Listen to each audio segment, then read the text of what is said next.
Hey random stranger, welcome back to part 2, disc 2 of the first Made in Abyss soundtrack composed by Kevin Penkin. I am super excited to see what this second disc has in store for us. I'm definitely getting why this soundtrack has been so widely praised.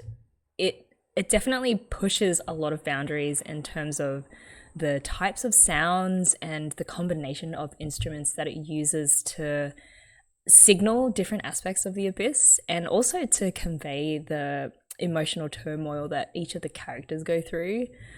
As a string player, I was also very pleasantly surprised at how much strings are incorporated into these tracks, particularly when they were used to build up this awesome atmosphere of grandeur and just wonder to really match what the abyss looks like visually.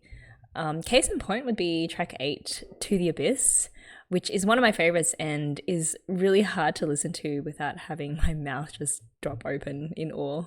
All the tracks had their own little quirks, but the track I haven't been able to stop thinking about since last time is track 12, Remembering Home, because of its emotional impact and the way that it's used to amplify the soul-crushing sadness that is happening in the story. So I mentioned last time that there's this 6 to 7 to 1 chord progression that repeats over and over in the piano part. So the 1 chord, or the tonic, or the root chord, is also colloquially known as the home chord. So it's the chord that grounds the piece, and it feels like everything else should eventually return back to that chord for resolution.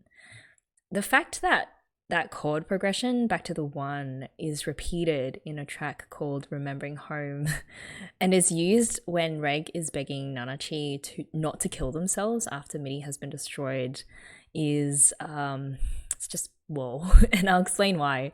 So home is where the heart is, and for Nanachi, the person most precious to them in the entire world was Midi. Midi was their home, essentially. And the only way, theoretically, for them to go home to Midi would be to die and to join them in death that way. So this piece uses the, let's call it the going home chord progression, the 6 to the 7 to the 1, to illustrate, in my opinion, that Nanachi wants so badly to go home, i.e. to join Midi by killing themselves. And it's used in a scene where Reg is making them promise not to do that exact thing. So that's crazy. But there's also the other crazy thing about the track, which is that it ends not on the home chord, but on the 4 chord, or the subdominant chord. And if you know a thing or two about tonality and cadences, so cadence is like a set of 2 chords that mark the end of a phrase of music. And in music, or at least in classical or conventionally composed pieces of music, you never ever end a cadence on a 4 chord, because unlike the 1 chord, which gives you a sense of total resolution, or the 5th chord, which creates this sense of imminent resolution due to it having what we call leading notes that are designed to resolve back to the home chord, the 4 chord is, if anything, the chord that feels least closest to resolution. It always feels like it's starting out on a journey as opposed to coming home to anything. And in that scene, though, it made sense for that track to end on the 4 chord because Nanachi eventually agrees to let go of Midi and go with Reg and Rico onwards on their journey. So they're not really looking back, they're looking forward and setting out. So yeah, it's mind-blowing that even though Remembering Home sounds relatively simple to some of the other tracks in there, but to me it hits so hard on the emotional and the storytelling aspect, and yeah, it's just crazy. Alright guys, get comfy, make yourselves a cuppa if you have to, and let's dive right back into this. I will be using Joseph Nied's awesome table again this time around, so thank you Joseph for that. And let's start with, what do we got? So disc 2, track 1, Butterfly Atmospheres. Let's go.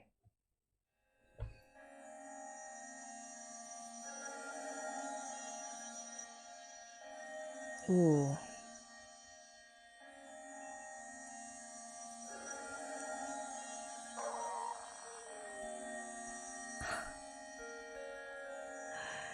Some very eccentric sounds. Kind of sounds like we're in a giant, echoey glass greenhouse.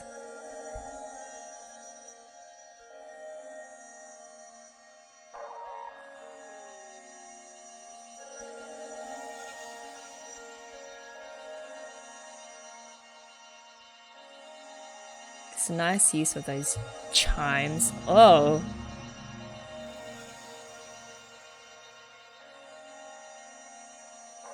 Here we go with that deep bass. Yeah.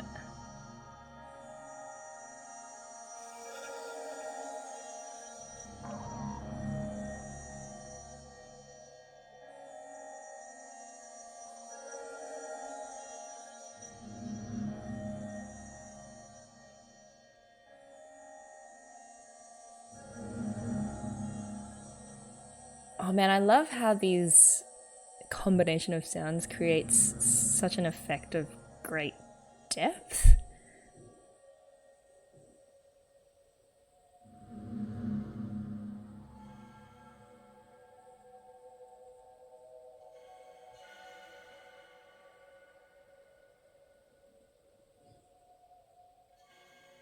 You can almost hear the wind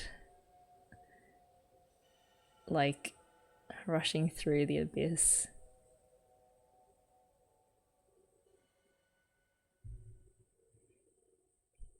Wow.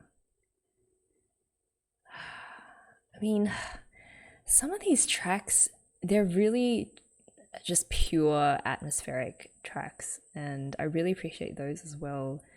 Like in that track, it sort of felt like the chimes and all the other sounds that were being laid in, they kind of were echoing and then fading away into the distance. So it really makes you feel like you are literally there in the abyss, just staring down at how deep it goes. That was cool. Okay, track 2, the first layer. That's fairly straightforward. Let's go. Oh, okay. I remember this one. It was used quite a few times.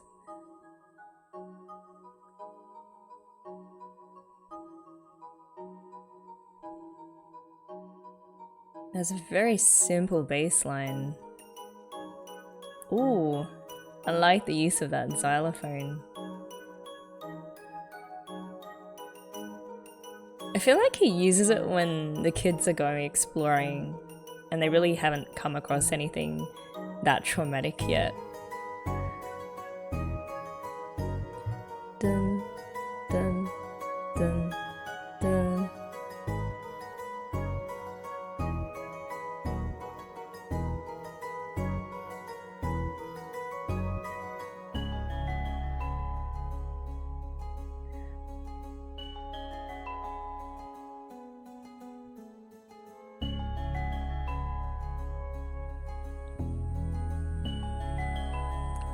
Oh, so many chimes in these first 2 tracks.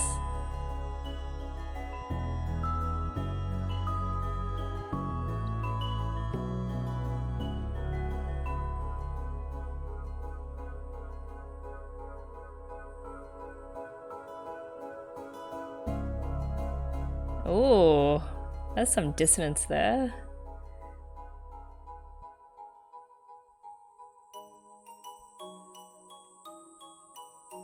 So 1, 7, 6, 7, 1.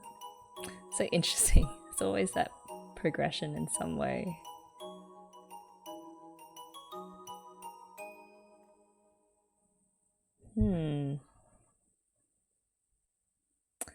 Okay, so that's the first layer. Let me just double check with the spreadsheet.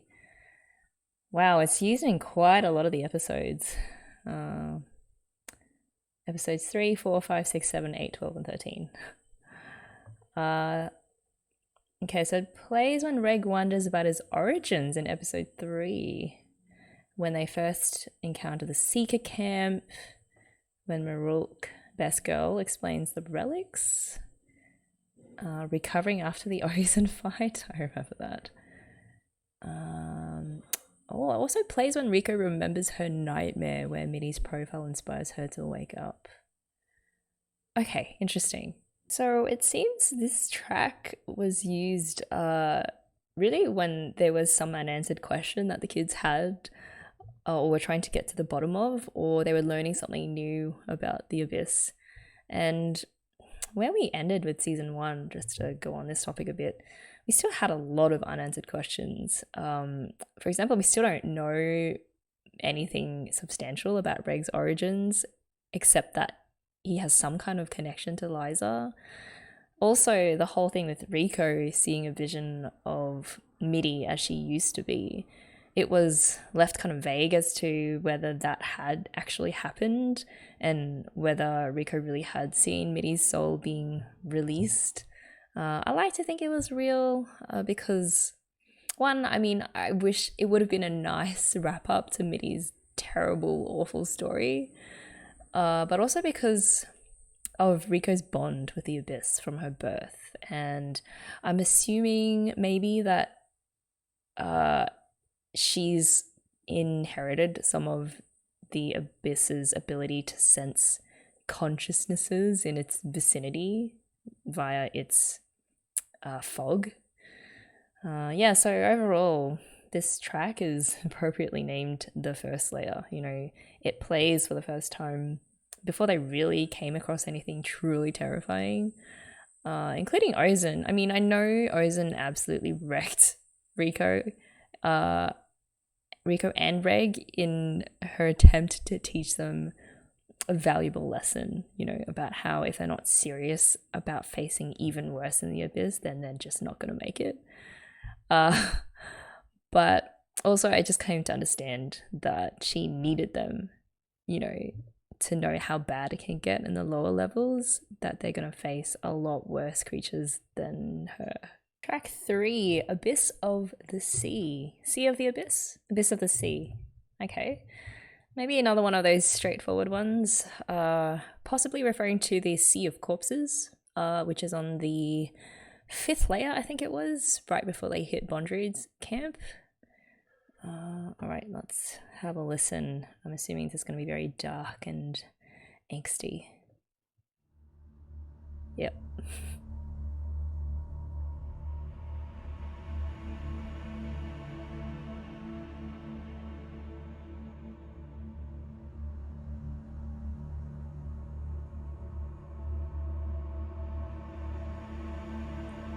Definitely giving off a feeling of vastness and darkness.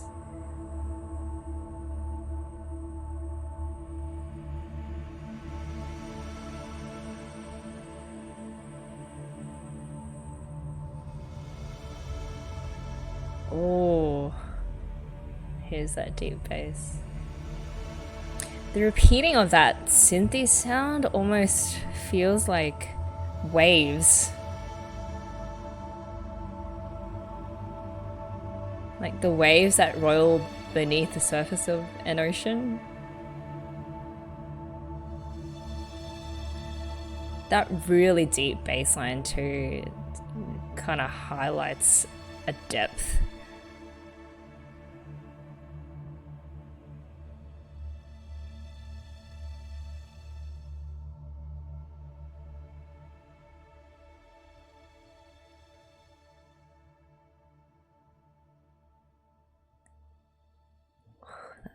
Fading away gives me chills. Yeah, definitely. I'm imagining this track would have been perfect too for like the Blue Planet, you know, that documentary about the ocean, and would have been used when you go deep, deep, deep, deep down into that part of the ocean where there's no light that can penetrate. Okay. That was a nice, not soothing track. It was more you're sort of sitting on the edge of your seat, wondering where this endless sea will take you. That's nice. Track 4, Orth Waltz. Okay. Just gonna wait for this very loud plane. I don't know if you can hear it to pass by before we start the track. So waltz, okay. Expecting a nice 3/4 time of a waltz. I don't know when in the story it would have called for a waltz. Maybe in the Secret maybe the festival that they had for the White Whistles. You know, when they were handing out figurines of Liza or something, and they had that really gaudy reenactment of Liza the Annihilator just slaughtering everyone, and all the kids are like, yay. Maybe. Okay, plane's gone. Let's play this. It's a feel-good track for sure.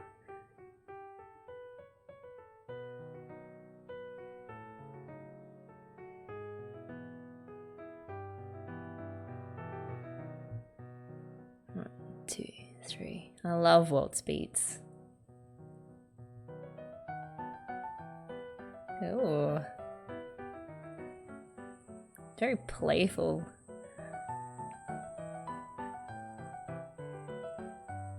One, two, three, 1, 2, 3 on that piano part on the bass.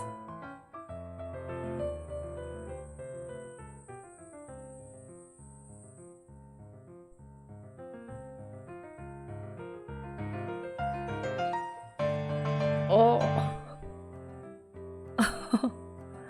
whoa, that sudden crescendo, and then now we're just back to this light and fluffy. Oh, I love the addition of that. Someone please tell me what that acoustic instrument is. It sort of sounds like a lyre. I'm so bad with other instruments outside of strings. I love that we're getting a little bit more volume now. It's much less campy. More serious sounding now.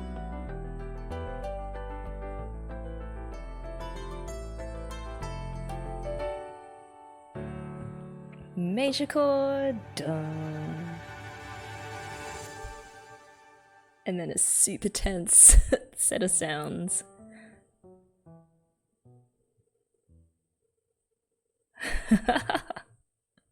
I love that ending, how it just, man, that track took us places, and it was literally under 2 minutes long. That was amazing. It started off as a feel-good waltz, definitely a sort of carnival party kind of feel.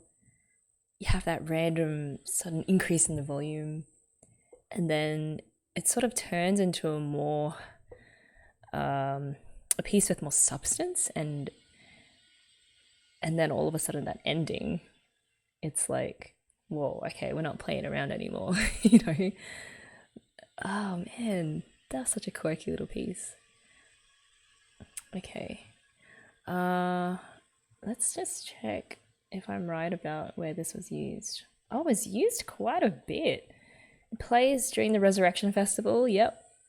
When Reg says goodbye to Kiyui. When Maruk shows them around the Seeker camp. Okay, so it was a bit of the Seeker camp in there. While Nanachi begins healing Riko. And also plays when Nanachi explains the curse to Reg with the fog weave relic. Okay. Interesting. So I only picked up on the festival part, but yeah, it's quite a ubiquitous piece, that one. The ending, I just want to talk a little bit more about the ending. I love that it ended on those really simple piano broken chords. But then it doesn't let you have that nice, neat ending, because it was also accompanied with that super tense cacophony of sounds. Yeah. I really like that one. With the Resurrection Festival, I mean, the waltz for that was perfect, just because of how commercialized and candy wrapped in propaganda it was. Sort of very superficial and celebratory. A festival that celebrates everything, all the good sides of becoming a whistle, but reflecting none of the horrors that whistles in becoming white whistles have to go through.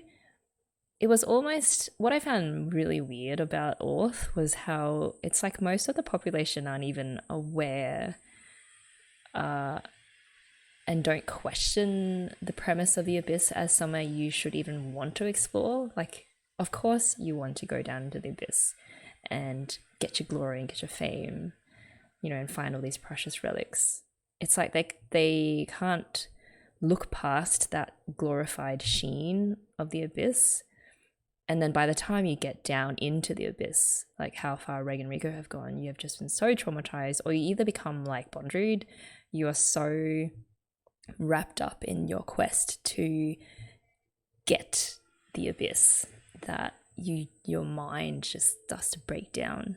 And of course your body morphs as well. And yeah, it's just one... It's just, the Abyss is not all it seems to be. And this track definitely plays off that. Track 5, Jungle Run. Either this is when Reg and Rico were being trained by Uzun and being left in the forest, or they are being chased by some man-eating creature. We shall see. Let's go. Definitely not monster track. Oh, nice. This actually sounds like it would make a really good Ring Fit backing track. Oh. I really like when he mixes the synths in right along with like an acoustic percussive instrument, like the marimba, if that is what that is.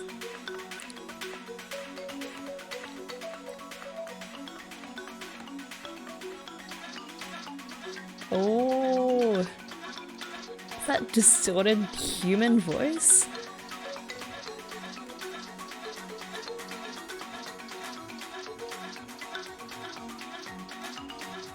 Here comes the bass.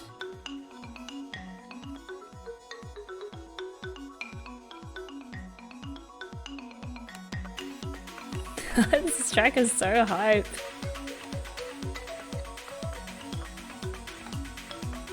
I'm definitely playing this on one of my runs.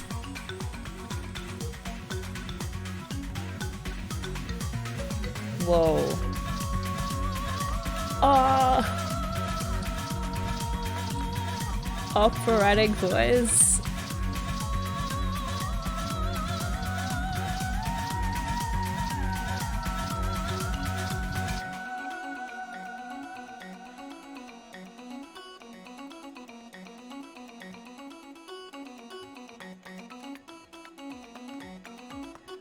Such a fun, like, melodic line.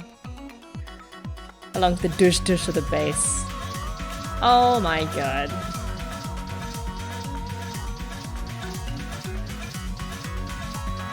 It's so weird with that operatic voice, singer voice, plus a distorted voice just underneath it.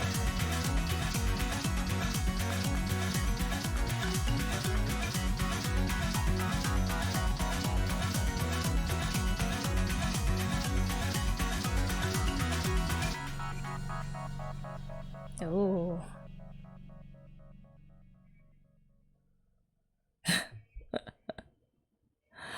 Oh man, I feel like I had a smile on my face the whole entire time because that was a fun track. I don't have much to say about it, only that I had a really great time, like rocking out to the synths and the bass. I love whenever he introduces just so randomly, I never know when it's going to come in, that operatic voice. It wasn't Abyss speak, but it was just, yeah, anytime he introduces human voices in, it's always so interesting. Okay, so this track, Jungle Run, never appears during the show, apparently. Okay. Well, I had fun all the same. And let's go to the next track.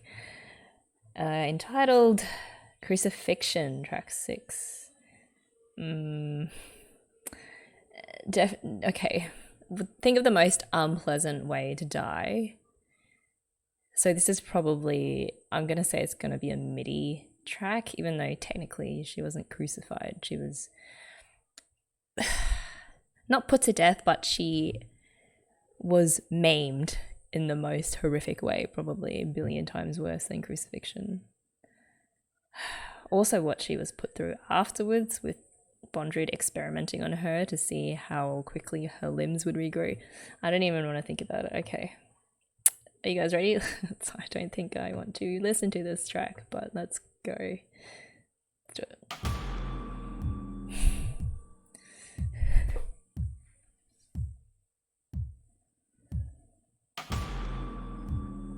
Oh, that is not a pleasant sound at all.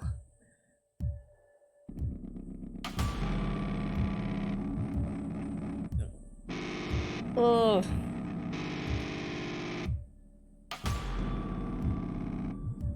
It is so harsh on the ears, whatever that is.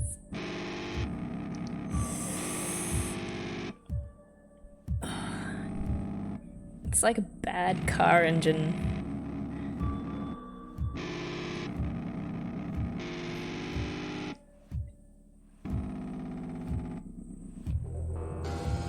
Oh god. Oh.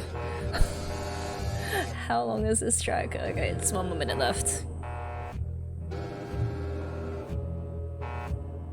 It just sounds like a bunch of warning signals all mangled together. Why is this track going on for so long?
I don't remember hearing that track. I feel like I would have remembered it because it was terrifying. I mean, I loved it only because it made me so uncomfortable. This is even worse than, what was that other track in disc 1 that was also really hard to listen to? Possibly Tuscater. Yeah, as I said, I was begging for this track to end, I think, after 30 seconds of it. There was also an interesting use of that persistent beat in the bass. Kind of, again, I feel like this is common to some other tracks as well, where there's a monster involved or something terrible involved. There's it's almost like a heartbeat. And then you had this heartbeat, and then you had all of these other awful, scratchy, harsh sounds all layered on top of it. And with this one, you also had sort of, I don't know, alarms, almost like, several house alarms going off at the same time. Okay, let's look at the spreadsheet to see if I'm right. Oh, okay. It never occurs in the show, this track. Same as the previous one. People have noticed it syncs really well with the elevator scene of episode 13. Maybe that's what it was made for. I don't doubt it. I mean, okay, it makes sense why I didn't recognize it. And two, yeah, if it was the elevator scene, it's definitely the best that you could do trying to reflect what is happening to Middy's body as she's getting almost ripped apart by the curse. Ugh.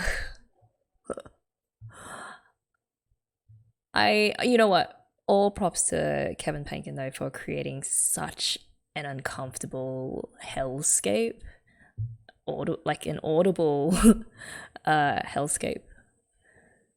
Yeah, okay. I'm not listening to that track again. Track 7, Serphent Call. Let's go. Yes, frantic violin.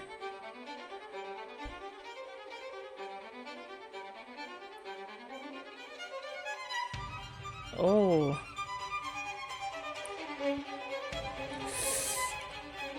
Oh, this is so unsettling, that atonality. I love that strong percussion.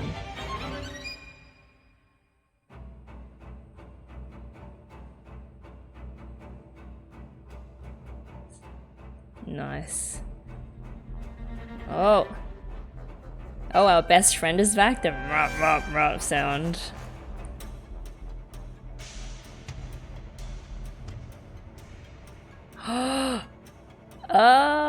Wait, are they playing with the wood of the bow?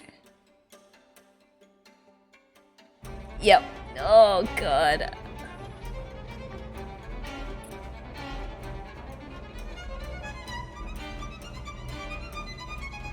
Ah, Colenio. Almost. It sounds like that.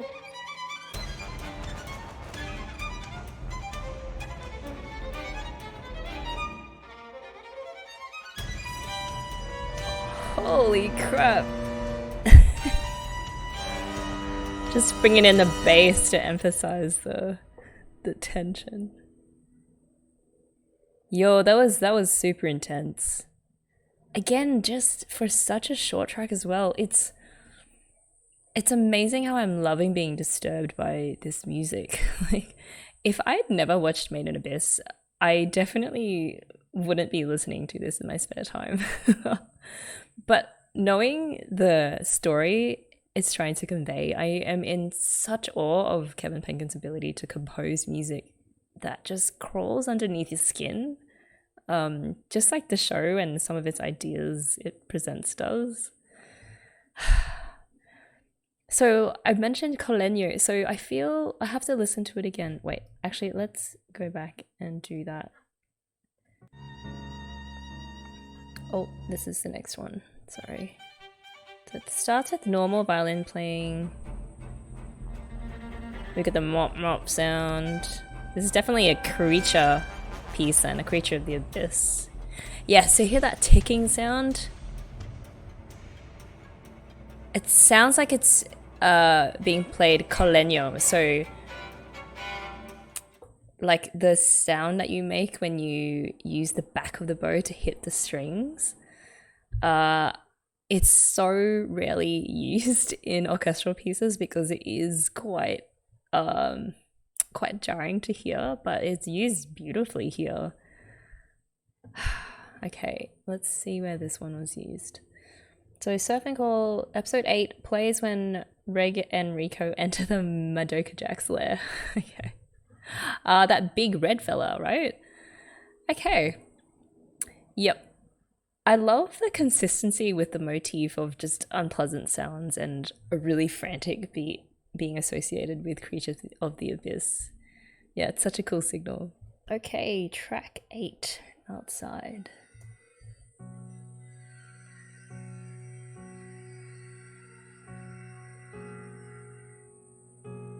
This is a peaceful one.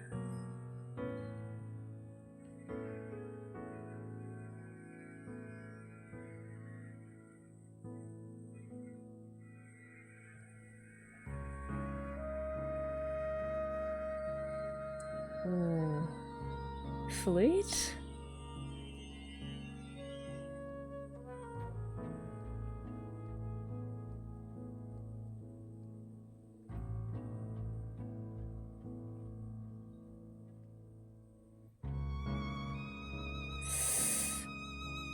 Oh, it's really nice melody with that violin.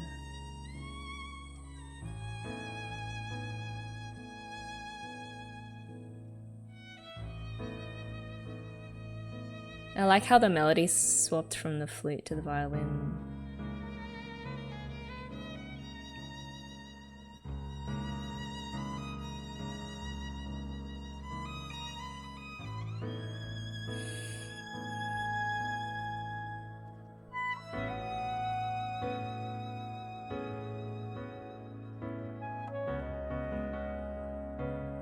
It's just such a nice trio of instruments.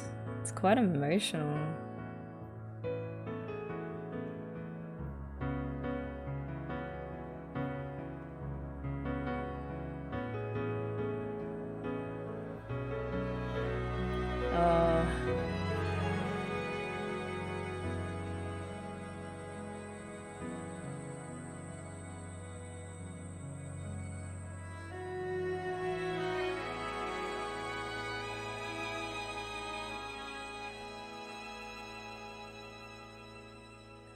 It's gonna leave us hanging. Yep. I feel like we needed that after the intensity of the last 2 tracks. And Kevin Penkin, he just has this way of weaving sounds together to create the exact effect that he wants. Like here, it's quite an exquisite warmness and a sadness at the same time, especially when the rest of the orchestra came in. That was such a just a beautiful contemplative piece, and it's just felt like you could breathe a little bit after the last 2 tracks. Yeah, I really like that one, and it's so again so string heavy with the accompaniment of the piano, and plus we had a little bit of flute as well, which was nice. So outside plays while Jiruo tells the medical lady about the birthday death disease, and where Nanachi and Midi wait for Bondroid at Idofront. Yeah, that birthday disease thing, I just wonder if it's gonna come back in season 2, and if we ever actually, if the story ever goes back to the kids that are still at the surface. Because at the end of episode 13, I think it was, they did go back to where Jiruo and Nats were, because they'd sent that message up back to the surface. So, Track 9, Forces Beyond Control. Another stressful track.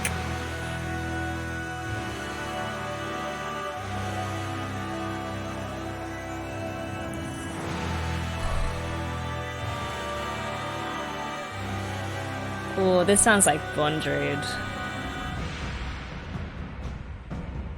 Whoa. In comes the percussion. This is like full on battle mode, like we're in 300.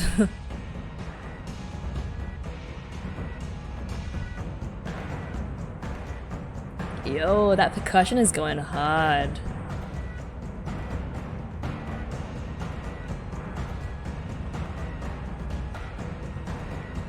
There's a very faint wailing underneath all that percussion.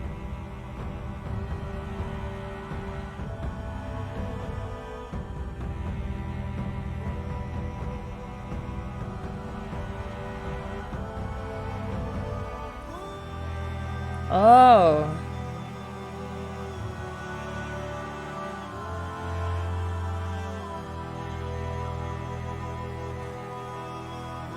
Love the choral voices.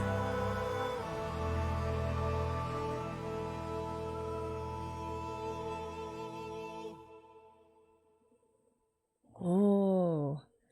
Again, it was a very different voice to sort of the songs we've had where we've had the voices of the abyss.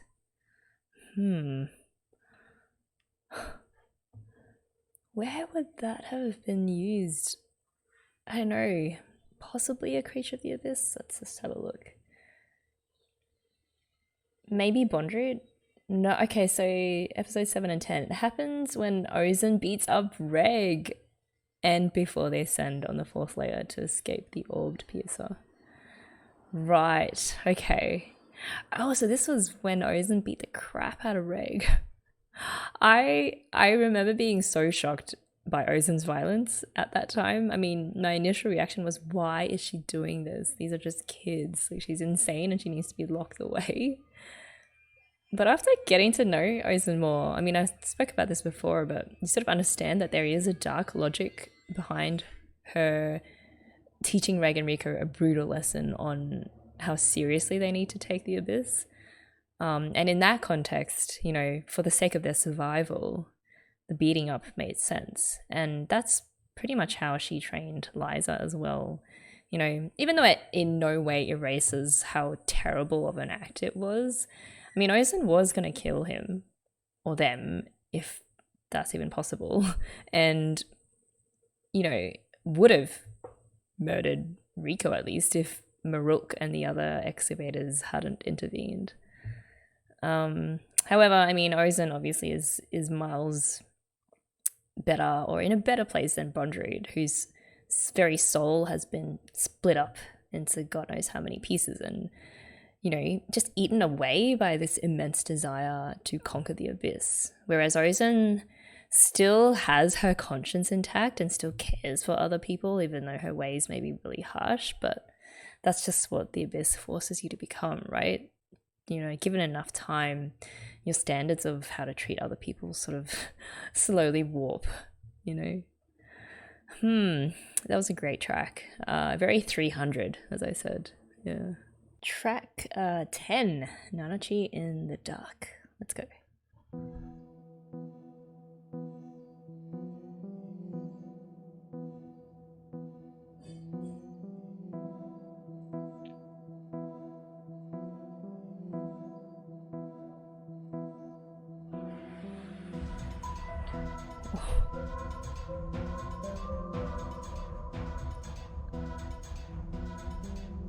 It's quite ominous, this one.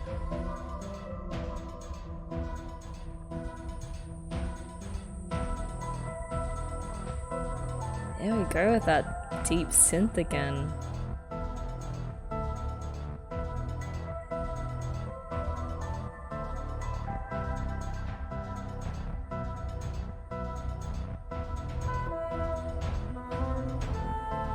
Oh, is that an oboe?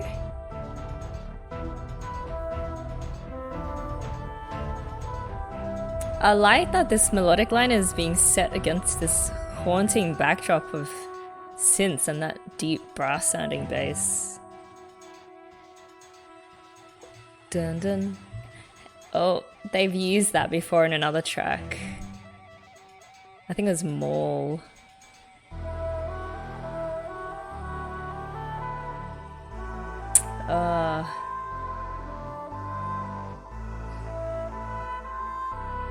That over is so smooth.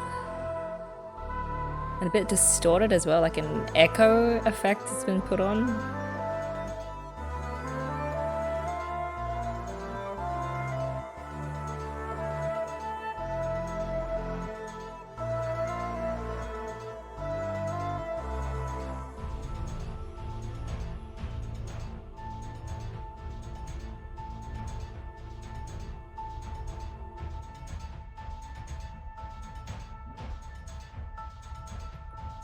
I love that very metallic sounding percussion. Yeah, this one.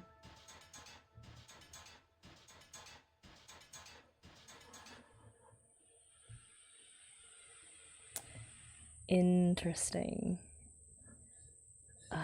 Let's see. Nanachi in the Dark. Okay, so this track, it was the introduction of the white whistles by name. Has nothing to do with Nanachi. Okay.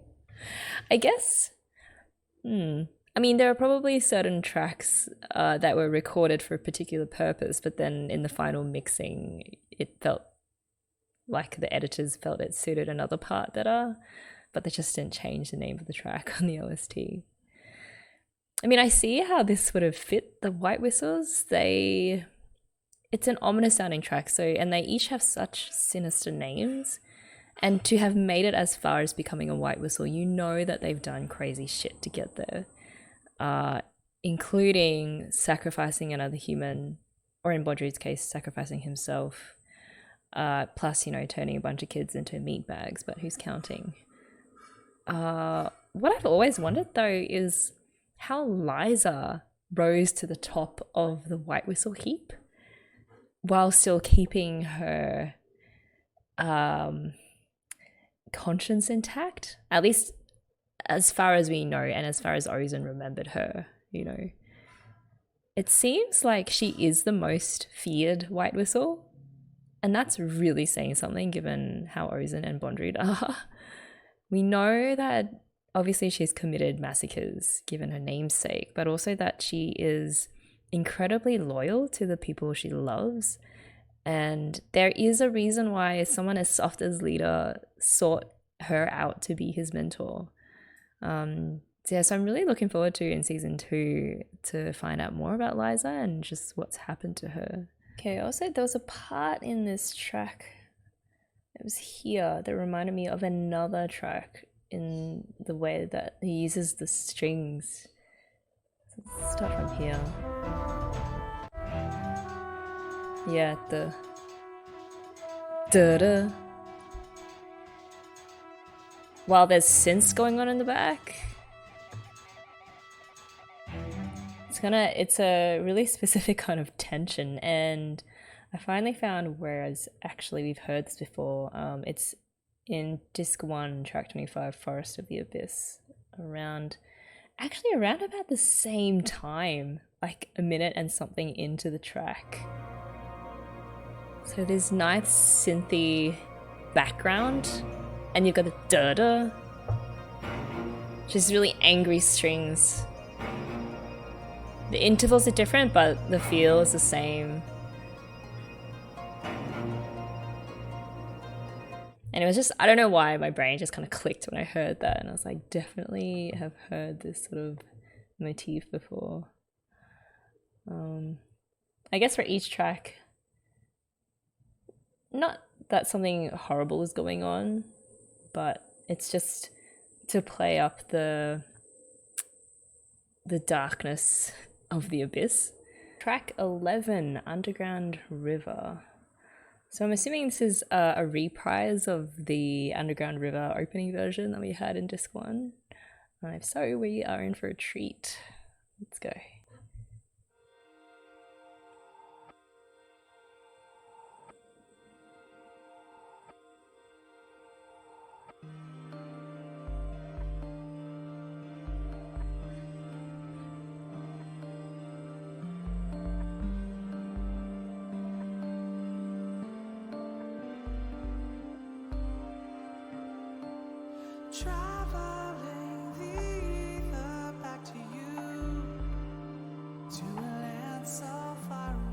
I really like the syncopation in the accompaniment.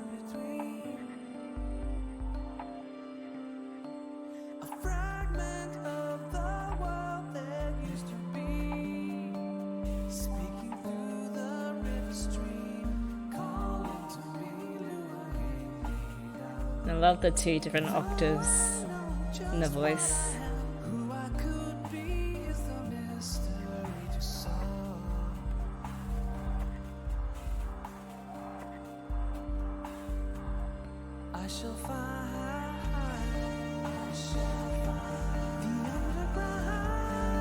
Oh, I love that part when he goes higher in pitch. I mean, the melody in this is actually quite unpredictable.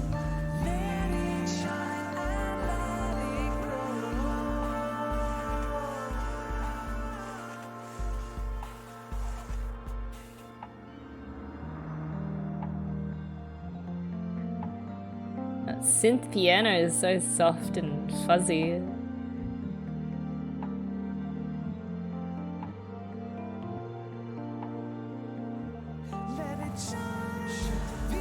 Oh, this is different.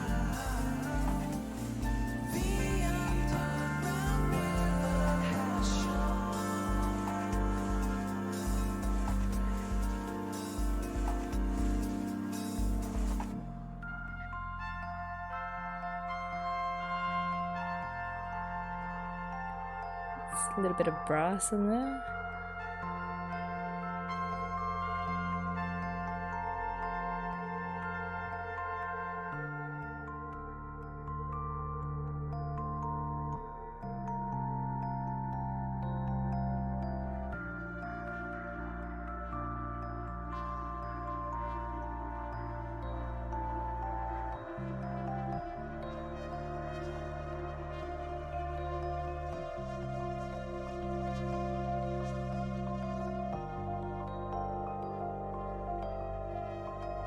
There's such a dissonance between the soft synthy piano and then those sort of wailing synths at the bottom.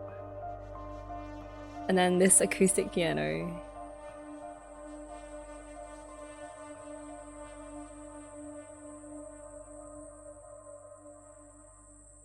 Oh, it's quite an eerie way to end that track.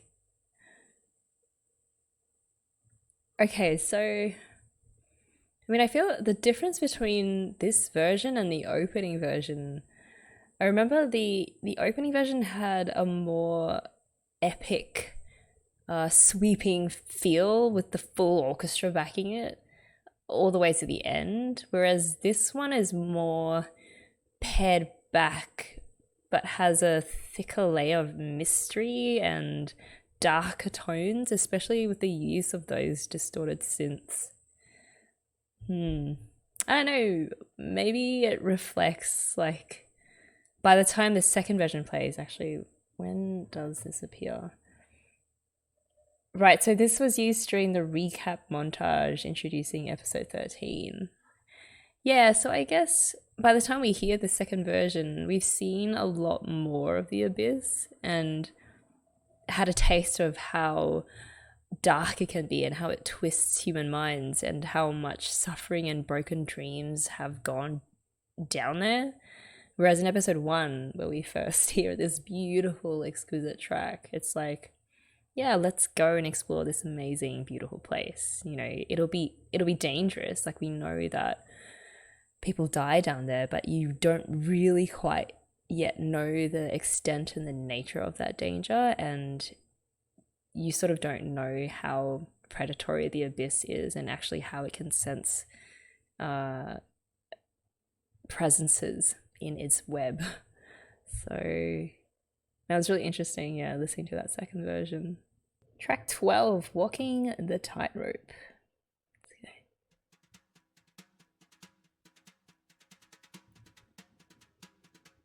It's very perky.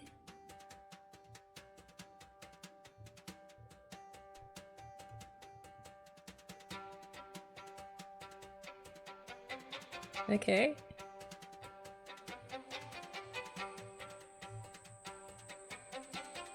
Some more off the string violin playing.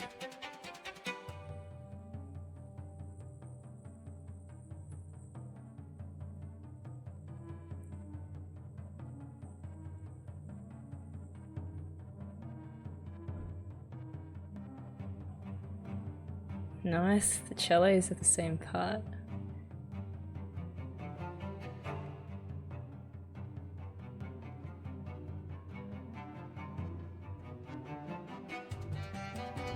Oh, nice. It's very interesting melody. Has like a Mixolydian modal sound.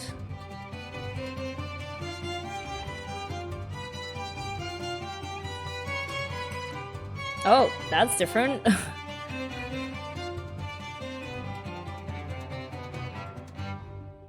Some kind of augmented fourth there.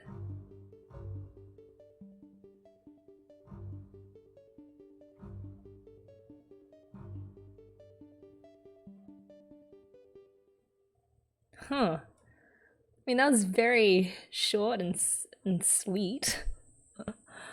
I wonder, when was this? Walking a Tightrope plays while Ozan and her buddies watch the kids from a distance in layer 2 while they train.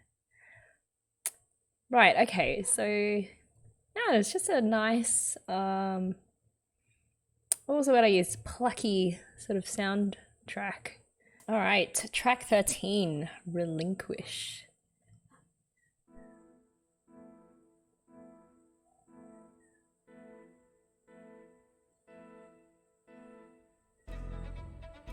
Ooh. There's that ticking noise again.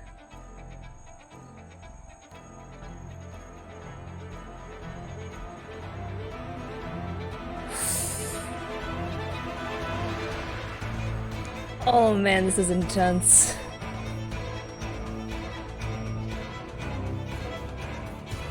Oh, those cellos.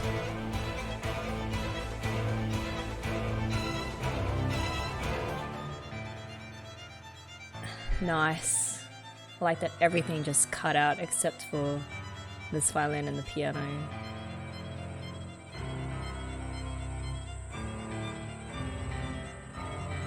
Oh, I love that stepping off in the scale.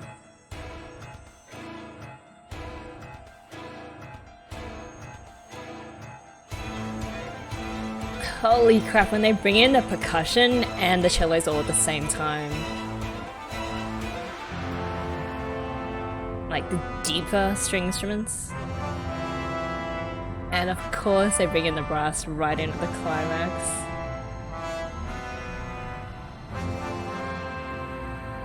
Hey, it's using some of the similar melody lines in Hanaziv Karadina.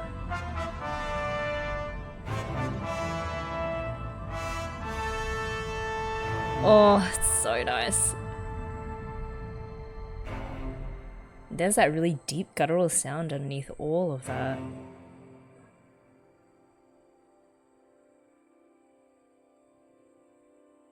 It's so quiet. I feel like something's gonna jump at us.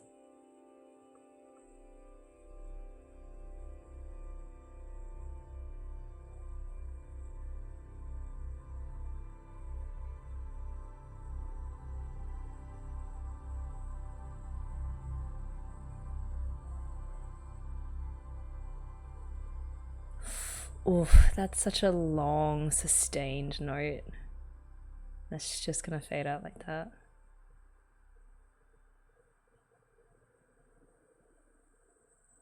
Damn.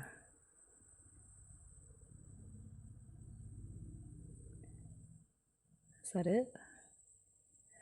I loved the intensity of that track. There was a particular part in the beginning where it's the violins and the cellos going back and forth with each other. Let's see. Nope, sorry, wrong track again.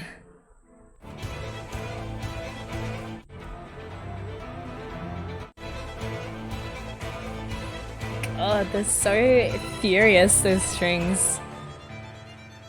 Yeah, so that, it's like you've got the violin, cello, violin, cello, violin, cello, and then the solo violin just comes in and does its own thing. Yeah. So sort of this part is like a bit quieter with just the piano and the violin, sort of like a little reprieve before we jump right back into the intensity. Yeah, so, I mean, it bears some resemblance to Hanaziv Karadina, but also, remember there was also another track that was linked to Hanaziv Karadina, and that was Reg's theme. Actually, let's play, it was Theme of Reg, because when the melody comes in, yep. It's a version of what we just heard in Relinquish.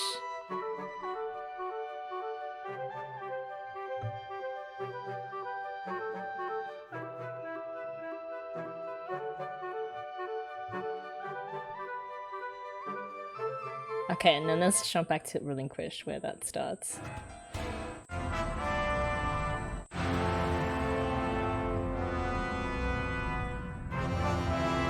You hear it?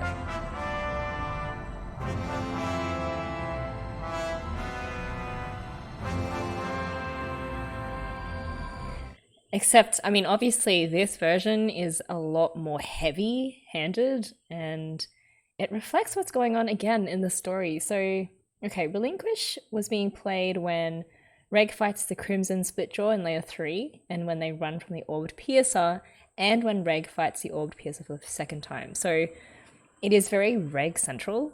but compared to the theme of Reg, which is quite light, and actually is never played in the show, I see Relinquish as like the evolution of Reg, and how he has to really dig deep into himself to find the will to fight, and he finds his inspiration to fight from his recognition of the fact that he needs to protect Rico from dying in the abyss. Yeah, so I love that we get these certain melodic lines and themes that are repeated in different tracks to reflect the same character but a different side of them. Yeah, it's always awesome when you discover links like that. Okay, let's keep going. Track 14, Tour the Abyss. I recognize this one. I think they used it at the Seeker camp.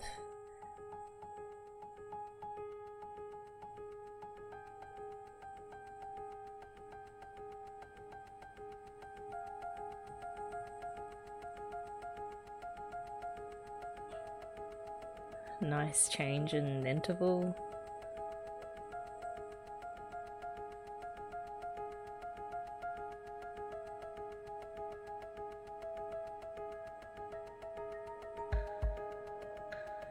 Oh, it's such a sense of mystery. Just like there's all these deep, dark secrets hidden in plain sight.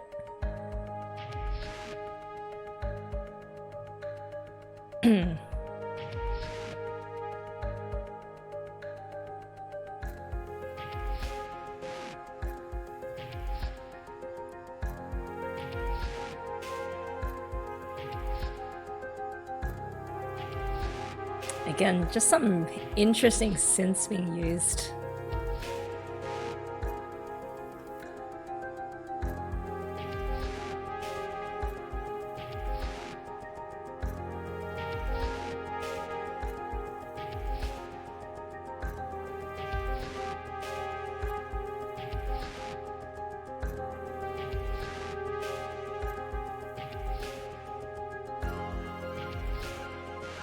Oh, excuse me.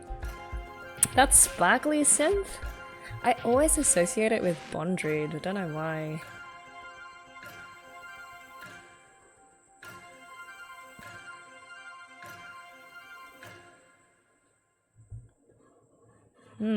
This one quite intriguing.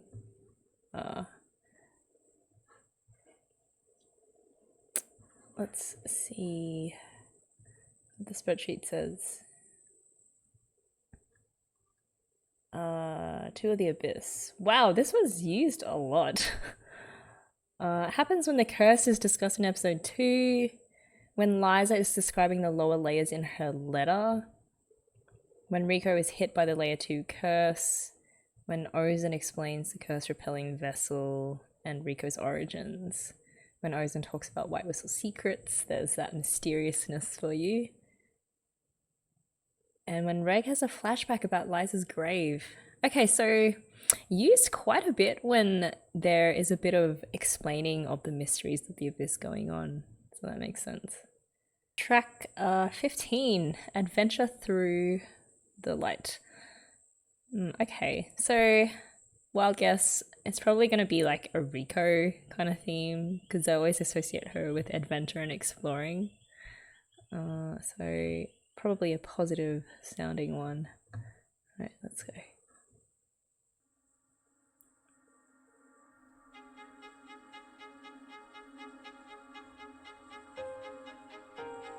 Okay, very major. Very inspiring.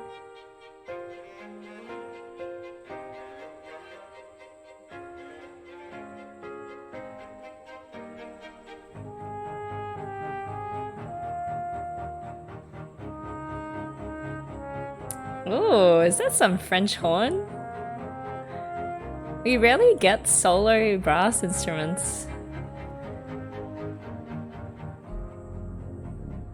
Oh, deep bass synth. Mace would have been a purely hopeful track into something slightly more threatening. Ah, some more pizzicato.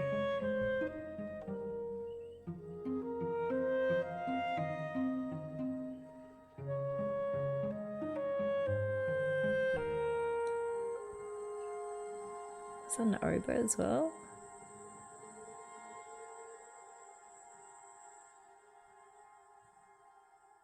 And it just fades away into the fog. I really enjoyed that one.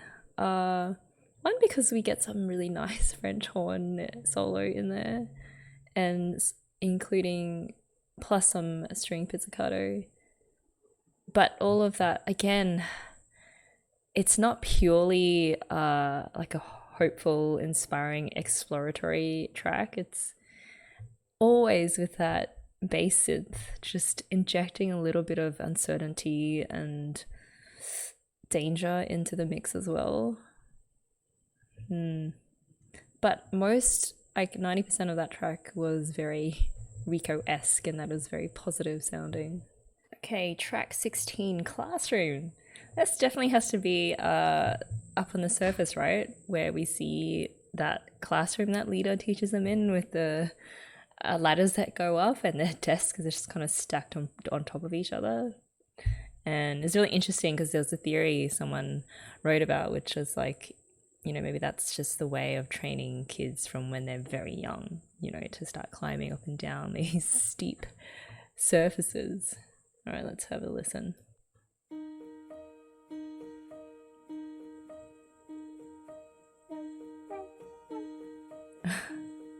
This is cute. It definitely sounds like we've got a room full of kids.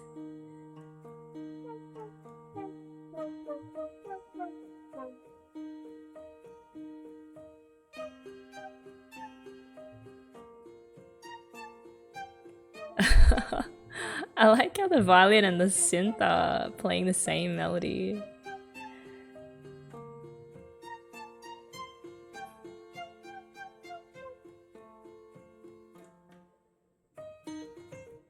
Oh.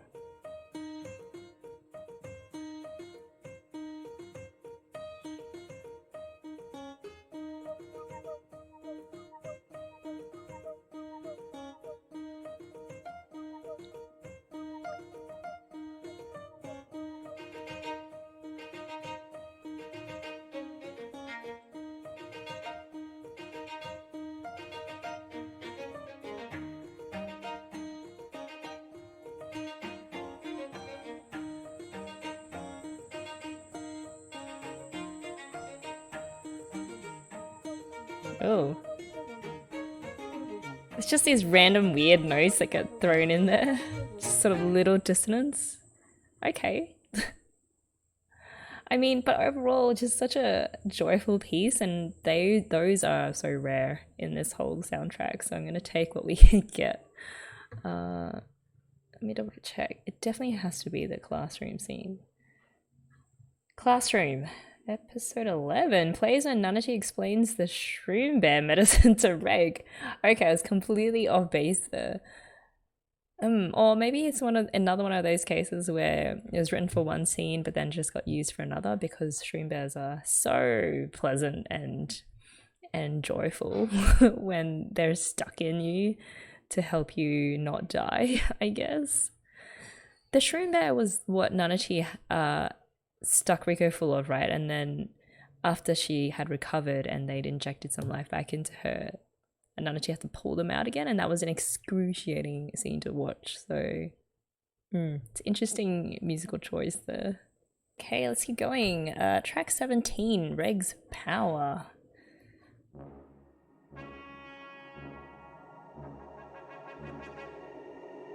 Oh. Brass right away. This is very different to that playful steampunk sounding track from Disc 1.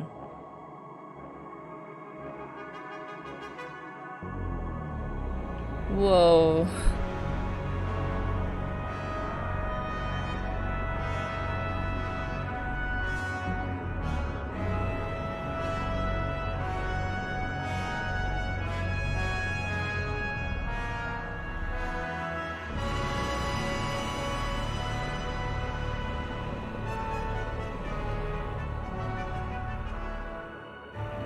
Interesting use of those brass instruments combined with that deep synth, which is usually reserved for more doom and gloom situations.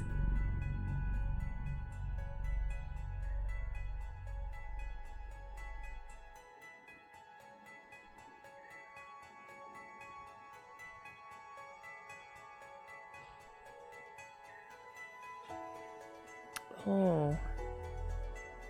It's acoustic piano. There you go. That's more of Reg's theme in there.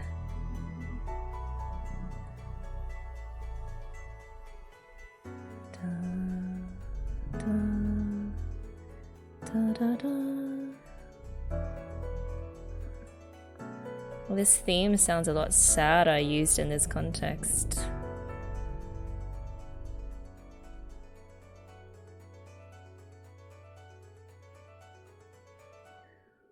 Ooh, that ending with the, I guess it was like the minor scale being repeated a couple of times. Kind of sounded like, I'm assuming, I don't know, Reg's power, I'm guessing, is referring to his incinerator. So that repeated minor scale at the end kind of sounded like he was recharging his incinerator or something. I mean, that was a relatively darker piece. So, okay, let's just check with the spreadsheet. Reg's power. It plays when Reg first fires his incinerator and when Reg fights Ozen. Yeah, okay. I definitely heard the darker tones in this track because I think it reflects Reg being so reluctant to use his incinerator. First of all, I mean, he had no idea of the extent of the damage that he could do with it, but once he knew that, it came with such a heavy burden, you know, with great power comes great responsibility. Also because he, after using it, would pass out a few minutes later, and then there's that additional stress of knowing or being able to be wise and calculate when the right time to use it is. Otherwise, he would leave Rico all alone and defenseless in the abyss, which wouldn't do. So, yeah, I love, again, the repeat of Reg's theme in there and just using it in a different circumstance that Reg finds himself in. Right, In the Blind, track 18. Here we go. Oh, this brings back memories. This is Ozen's piece, right?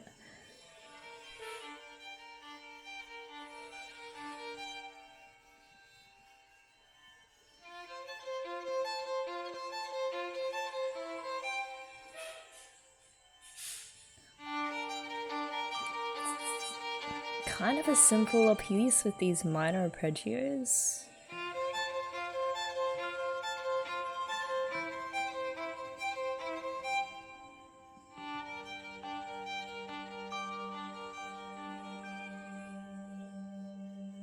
It's interesting, sort of very faint scratchy sounds underneath this violin.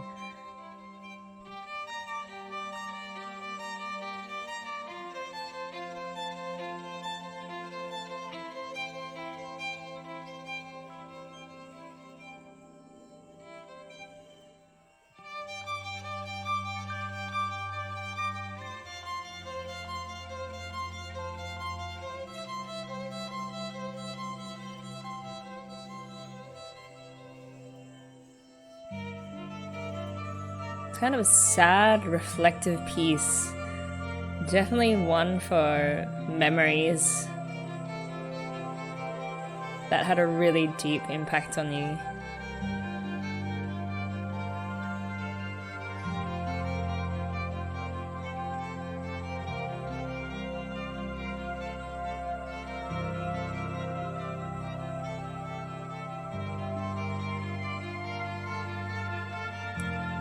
Just these really open, echoey synth sounds. Kind of overtaking the violin a little bit now.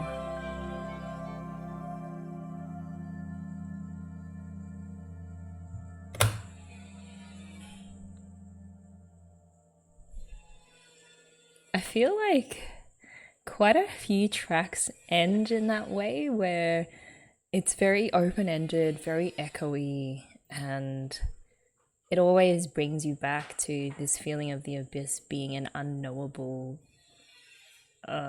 presence. All right, so let's see. In the Blind. Used quite a few times. Plays when the narrator talks about Ozen. When Ozen remembers Liza's pregnancy and Riko's birth on layer 4. When Riko hallucinates on layer 3. When Ray carries Riko into Nanachi's shelter, and when the medical lady thinks about the longing of the abyss. Interesting.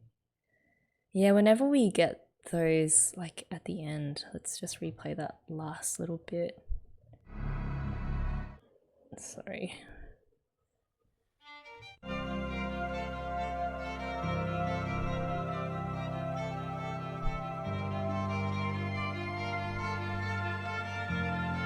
Yeah, those echoey synths sort of cover over the violin, and then eventually all you're left with are these echoes.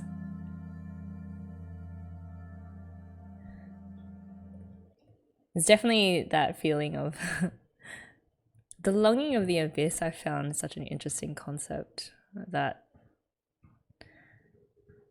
even though you know the abyss might very well take your life, you're willing to give it because the reward that you get from achieving, you know, oneness with the abyss almost, or victory over the abyss, is worth throwing your life away or risking it. Also with Ozen, so this is a pretty Ozen heavy track.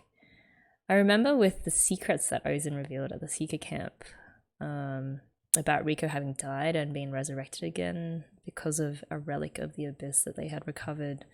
That was pretty shocking in itself, but also I distinctly remember how sad and more than a little bitter Ozen was about how things had turned out. So I really associate those. It's like, it's a track for really sad memories, right? It's almost like Ozen hated how, because of Riko's very existence, Liza suffered such a huge setback, and it kind of put her off her game a bit, or made her lose sight temporarily of her focus to become the greatest ever White Whistle. Well, she had become that already, but she now had this other crying, squealing little baby to look after and worry about, especially because apparently these foreign interests would have wanted to either kidnap Riko, and so she had to worry about all of that stuff. Yeah, you could tell how much Ozen loved Liza, and to begin with anyway, I feel like she only really helped drag Riko all the way back to the surface for Liza's sake, and even after that, for such a long time, she held on to this almost hatred for this child that had caused so much pain for Liza. Track 19, The Pit. I mean, it's quite a direct title again. So let's see what's this about.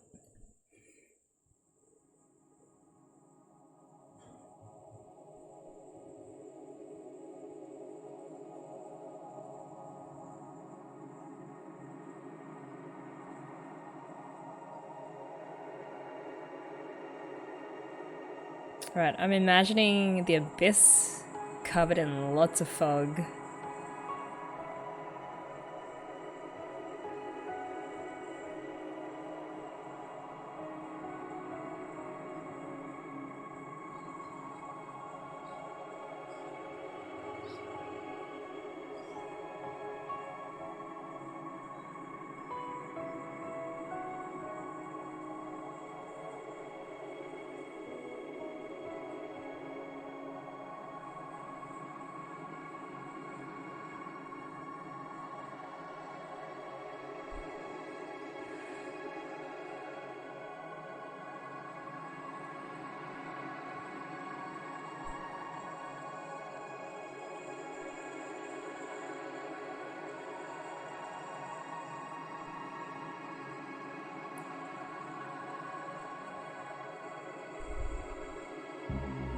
Oh.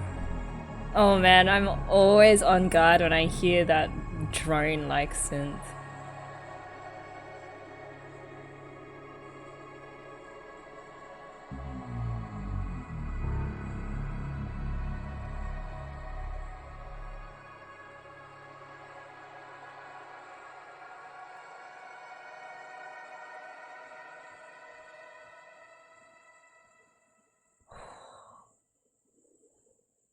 I was almost holding my breath throughout that. Okay, where was this one used? The pit. Plays when they first enter layer 2, when Ozan leaves them in the layer 2 forest, and when they enter layer 4. Okay.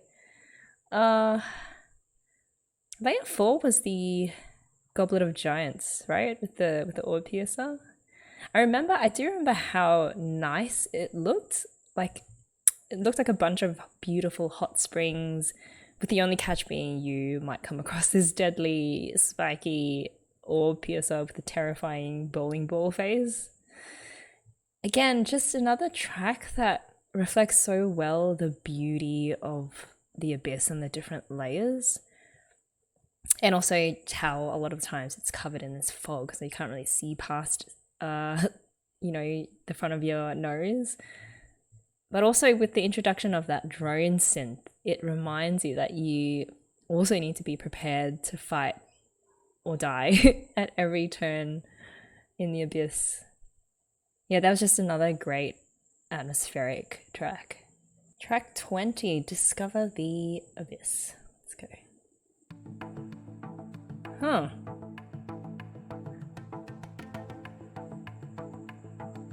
This is a different kind of sound altogether.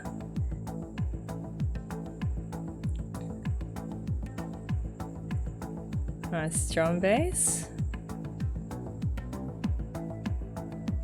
It kind of reminds me of the rave party in one of the Matrix movies. I think it was Matrix Reloaded.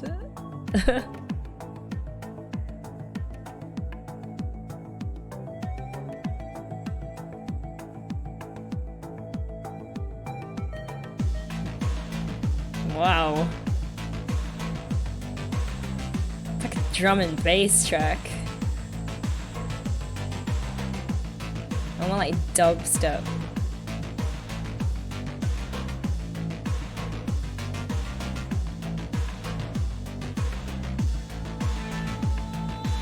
Oh, there's the boss lady again.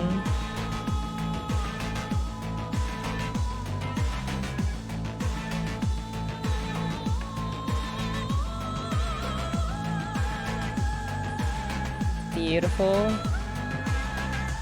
You can't go wrong with a mix of opera and rave.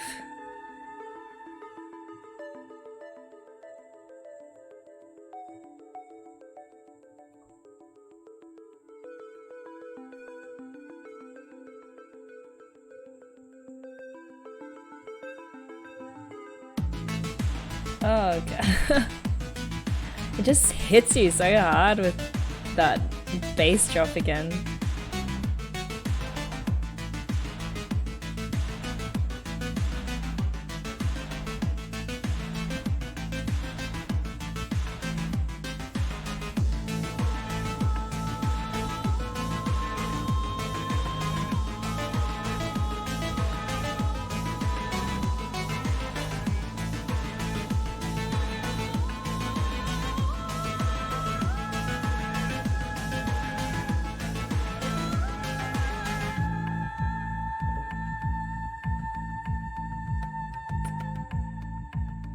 Nice.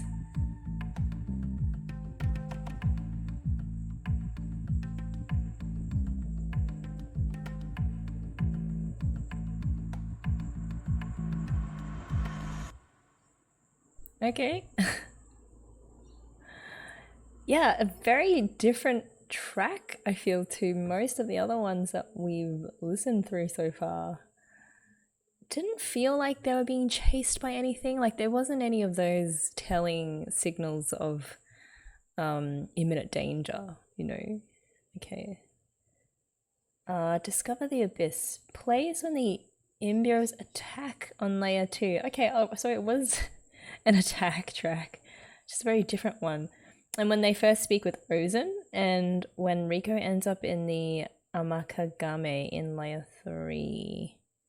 The Amakagame. Oh, that was when Rico almost died because she went looking for food, right? And then she fell basically into a toxic plant stomach, ironically. Yeah, I remember that. Interesting.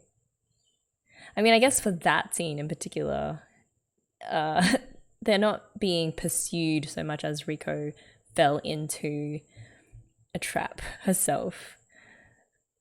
Trap within a trap, because as we know, like the abyss itself acts like a giant carnivorous plant as well and traps all these things in its stomach. All right, track 21, Vista.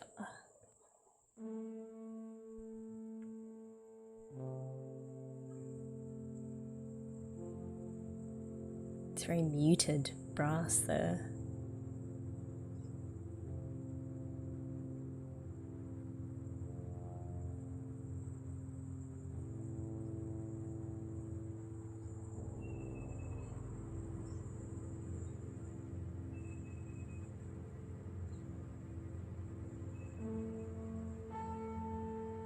Again, very muted strings as well, just beneath the bass. I mean the brass.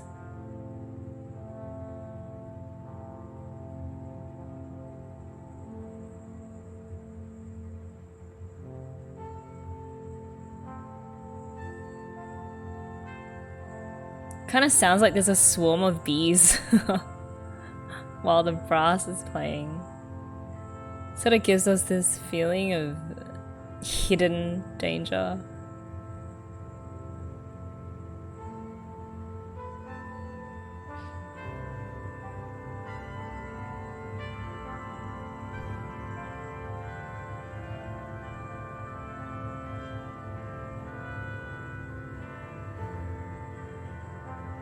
It's quite dissonant clash of notes as well.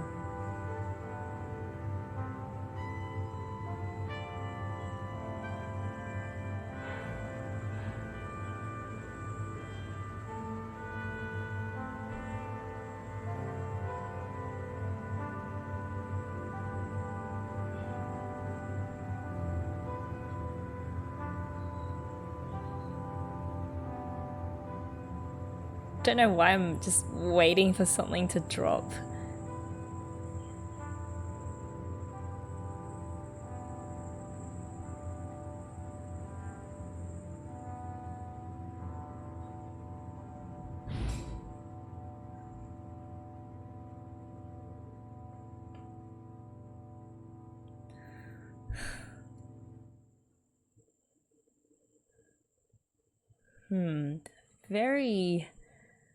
A very understated track. Which according to Joseph's table is never actually played in the show either.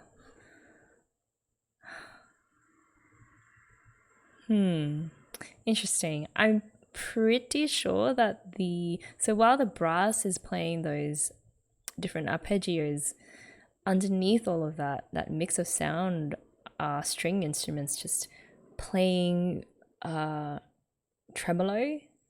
So just really rapid but muted string playing. And it sort of creates like, you know, the sense that there's a swarm building or something. But yeah, there was no drop of the beat or anything, no sudden deep bass synths that came out to scare you. Just all very understated, seemingly calm, but a quite tense atmosphere as well. Okay, track 22, Mirage.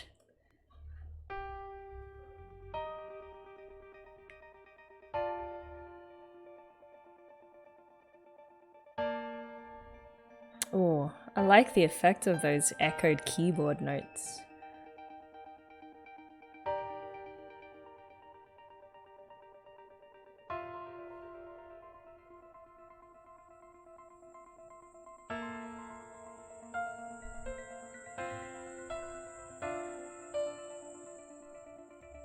I'm feeling MIDI for some reason.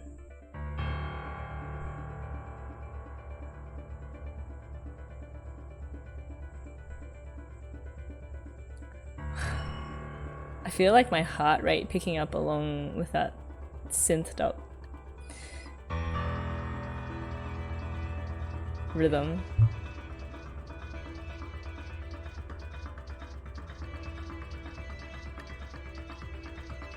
That very distorted electric guitar. Nice use of the deep piano octaves.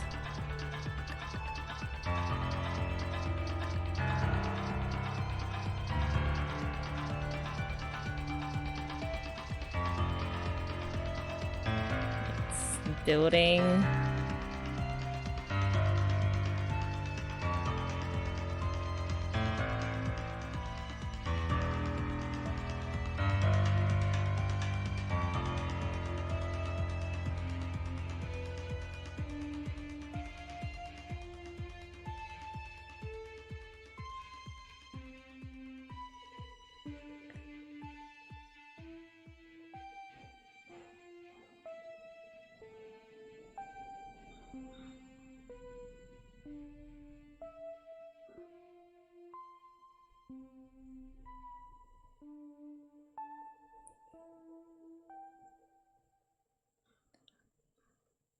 Okay.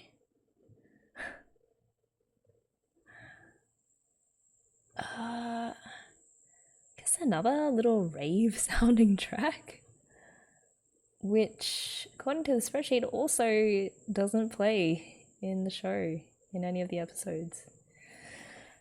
I can only imagine like the amount of cut material that didn't make it into the soundtrack.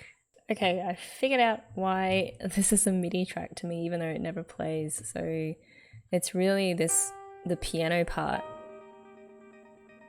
in the first half a minute or so.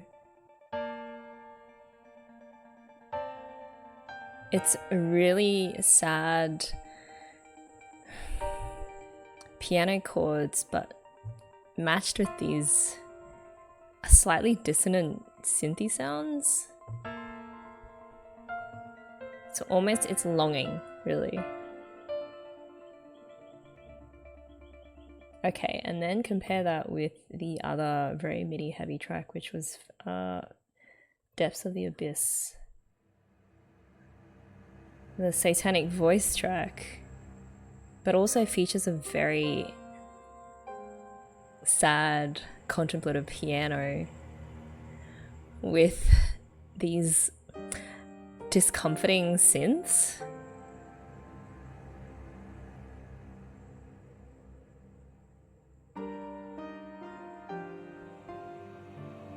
Yeah, so the use of the piano is quite similar in this track as well. And of course this track was used when we're actually introduced to MIDI.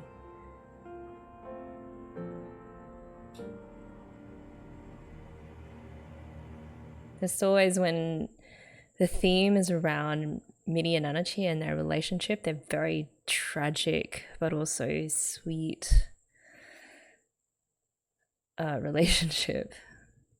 It's just, yeah, I don't know, the way that he uses the piano to immediately trigger these sad memories of how MIDI and Nanachi both once used to be, like these wide-eyed, hopeful kids, into what they became.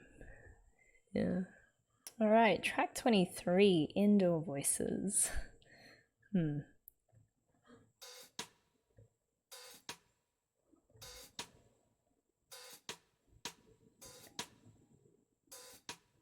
Interesting hi-hat intro.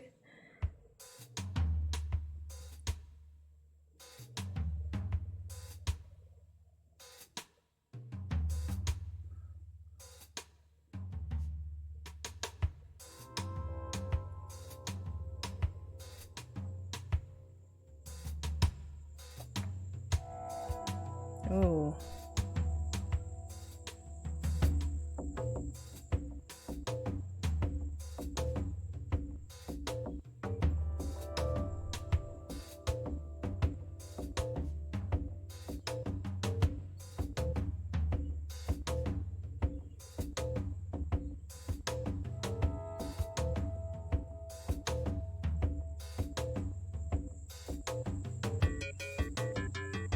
Oh.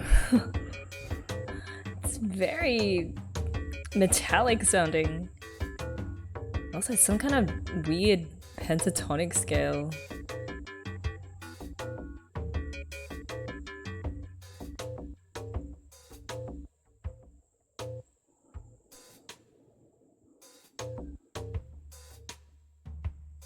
I'm just gonna end with just the hi-hat. No? Oh, that's it. I have no idea where this would have been used. Maybe in the Seeker camp? Let's check it out. So, indoor voices.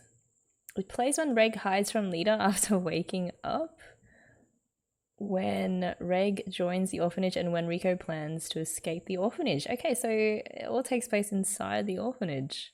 I mean, that's a vast change to all of the other tracks that occur deep within the Abyss. Man, the orphanage. What do I remember about the orphanage? I remember that for a place like Orth, where poverty is pretty rampant and kids just become rag pickers, the orphanage, despite its highly questionable punishment tactics and all the controversy around that, is essentially a sanctuary. And if you end up there as a kid to be trained as a whistle, you've pretty much won the lottery. So yeah, I can sort of sense the playfulness of that track a little bit. That really interesting metal, metallic melody line. Okay, track 24, another Nanachi one. Nanachi in the light, as opposed to in the darkness. Or in the dark. Okay.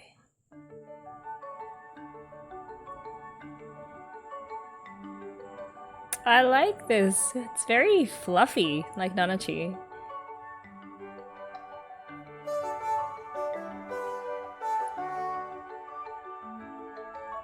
I mean, the vibraphone, if that is what that is, helps with the sunny feel of this piece. It's like they're sunbaking after having taken a dip in the pool or something.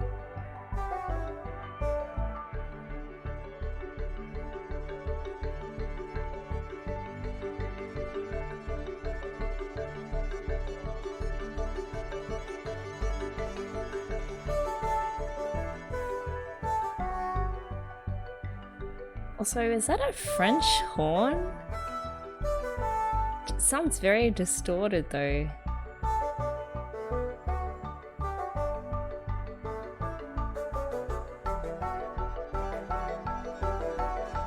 It's so happy, this piece. Oh, there we go.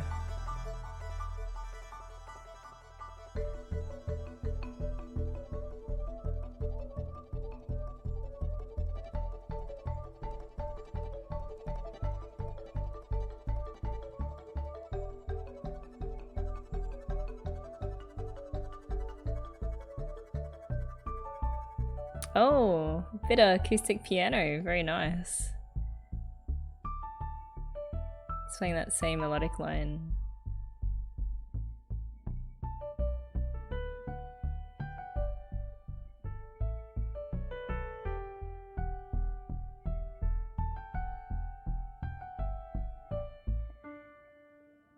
Oh, sitting on that one pure note.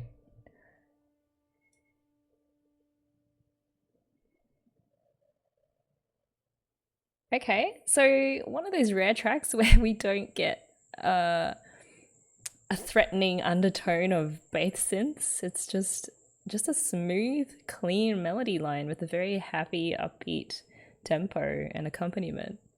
That's rare for these tracks. I mean, a lot of them feature this wall of different sounds that are either meant to convey the awe-inspiring depth of the abyss or the fear of pursuit, or some other horrific memory or torturous trauma that they've been through. But this one is relaxing in a way.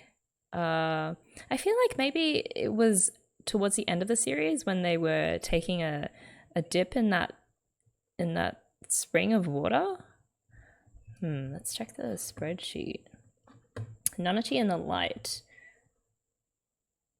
Never plays in the series. Probably because Nanachi just can't catch a break. That's right, the other Nanachi in the Dark track. Also, oh, it was used, but it was used for something else. It was used for the White Whistles. Okay. Yeah, probably because they're like, what? Give Nanachi an actual happy track? No way. Okay, but interesting. Yeah, I really like that one. Okay, track 25, Saber-tooth. I don't remember having a creature that resembled a Saber-tooth in the series, but possibly going to be an 10th track just based solely on that name. So yeah, let's see. Oh. Whoa, just straight away some open string action there.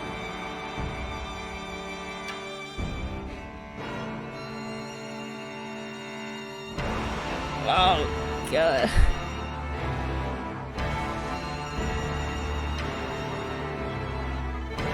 This is that scene in Mulan when you see all the Huns rise out of the snow.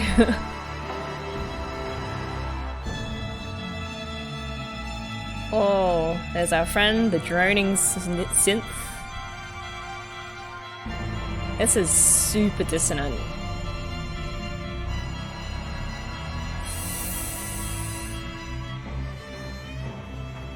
Oh, beautiful slide. That higher pitched violin playing. Still though, with that hectic percussion.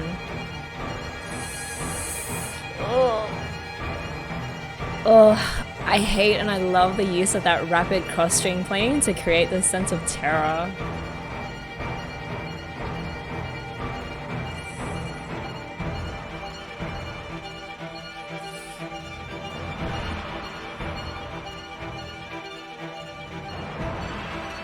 Oh no, it's getting higher and higher.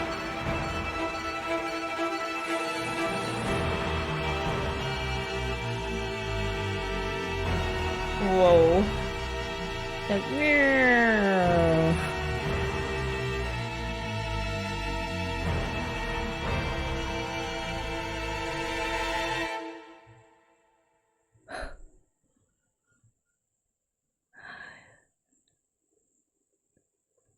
ooh. You see how I was like just gritting my teeth through all of that, especially through that cross the string, that rapid cross string playing. That track was so uncomfortable to listen to, but that is the entire point, and it totally did its job. This is obviously some kind of uncomfortable scene that requires that sort of tension and discomfort. I feel, I don't know, is it Bondroid? It may not be Bondroid, it might just be some other monster. Saber-tooth. Oh, plays when Ozen assaults Reg, and when Reg encounters the Orbed Piercer for the second time. Okay. Ozen. Yeah, basically, if you wanted to compose something to convey severe child abuse and or lethal mind-reading creatures, that is the track that you would come up with if you were a genius, and Kevin Penkin is that, so that's the track that we got. Oh man, every time that he uses the strings to, in a really, I guess, scratching against your ear kind of way, it really gets to me because I hate it. I mean, I love it so much that I hate it, and I hate it so much that I love it, if that makes sense. Like, I always hated playing cross-string, scratchy effects when we were doing musicals at schools and stuff, because it is not the most beautiful sound you can coax out from the violin, but it serves its own purpose. So, all right, we are already on to the second last track of this second disc. So track 26, Pathway. Let's go. Yep. It's another one that I remember.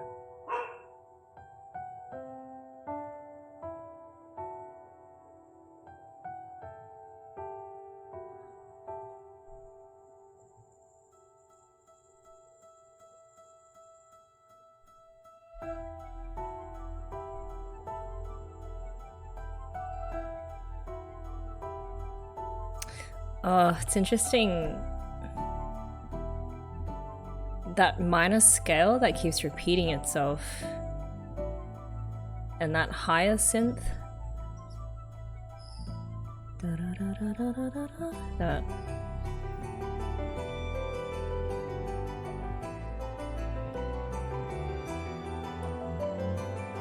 With the use of the clavichord, the piano, the cello, and now the violin. Oh, I just love when he puts all those instruments together.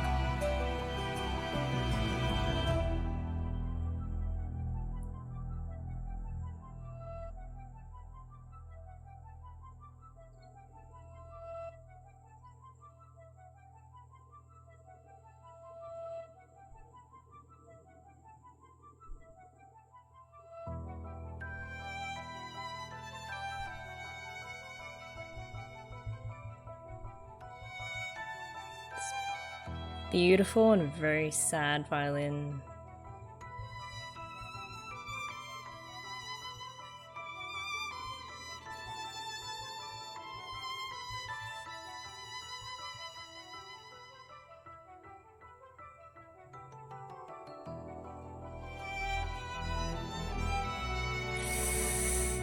Nice.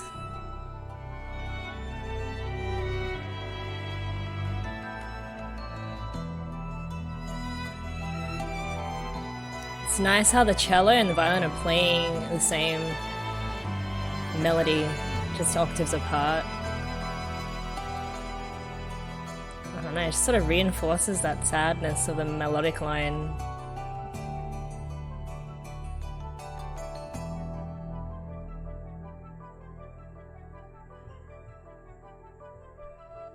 And also notice, so this repeated minor scale, it keeps going back to the 1.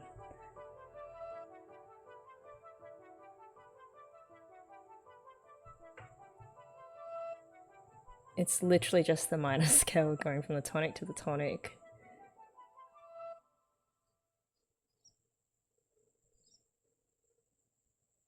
Okay. I'm like just taking a wild guess. Pathway. I don't know. I just feel like this is a track that has to do with Nanachi and MIDI. Crazy idea, only because of that repeated going back to the tonic, well, the higher tonic, but still going back home. Plus all of the sad string melodies work in that theory's favor too. I don't know. That's gonna be my guess for this track.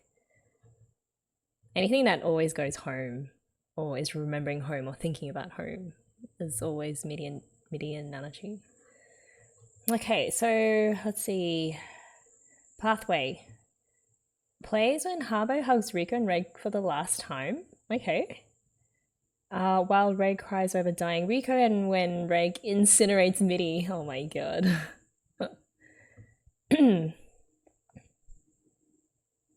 Okay, interesting.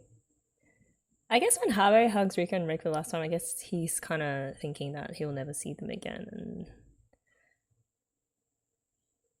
And there was a MIDI reference in there, and probably the most traumatic one when Reg actually has to kill her. Okay, when I remember with that scene when before Reg kills MIDI, there are like all her favorite toys around her that Nanachi had put there, and at the very last second, the first time that Reg was going to do it, Nanachi just ran in there and begged Reg not to, so they could say goodbye one more time. So it's all this theme of saying goodbyes. Harbo saying goodbye to Reg and Rico, Reg thinking he's lost Rico, and then Nanachi saying goodbye to MIDI. It's almost like a permanent goodbye as well, so this sense that you can never go home to that person that you're saying goodbye to. Either because of death, basically. Man, so traumatizing, this show, when I'm just listening back to this soundtrack and how much sadness it had to convey. There's something else that was interesting. So there were snippets of what sounds very similar to another track. I think it was To the Abyss, only because when the clavichord is used, actually let's go back to that. Okay, so let's just compare these bits.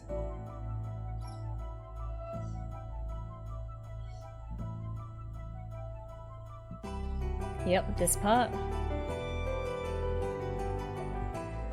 So you've got the piano, you've got that clavichord thing, and supporting strings. It's almost like it's building and building towards something, like it's setting off on some kind of journey.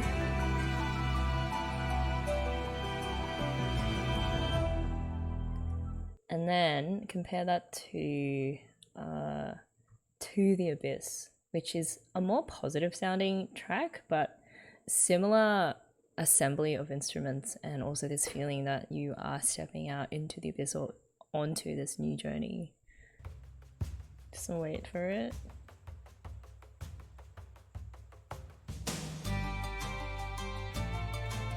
Yeah, it's the clavichord, you got the strings.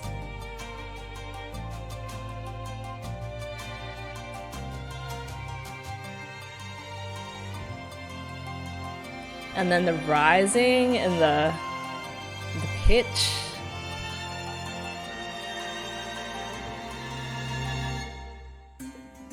Yeah, and just like it just goes full steam ahead.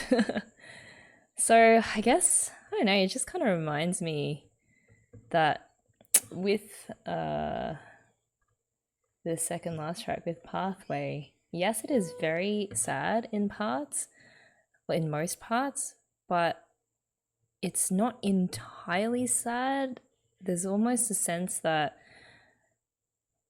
well, given that this was used when Midi was incinerated, there's a sense that she was being freed to continue her journey to the bottom of the abyss, or at least, you know, the whole abyss religion where they believe that after you die, your soul returns back to the person that you love, which would be Nanachi.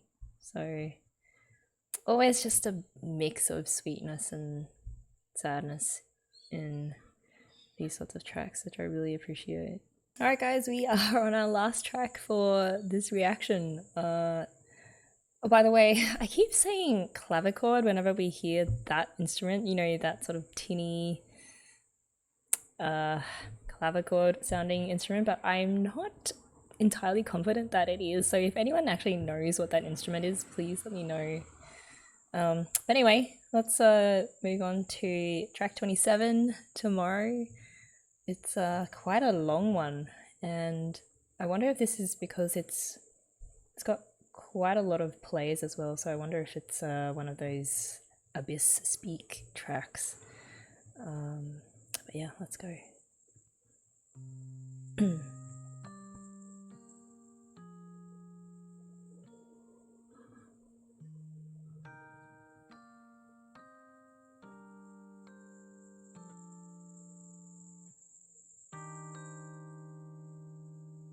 It's a very quiet start.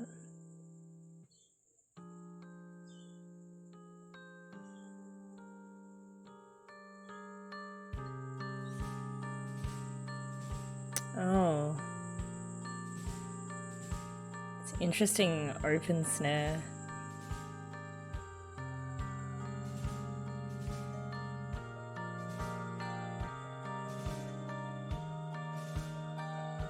That's long wailing note.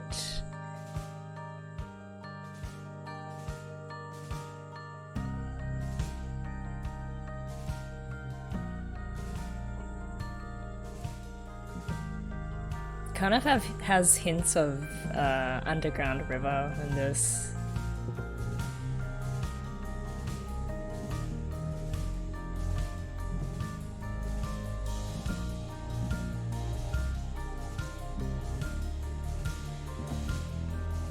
Yep.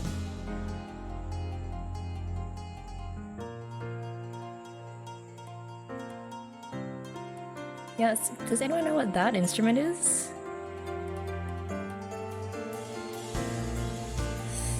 Whoa. Fully in an uplifting major key now. It's interesting tonal shift.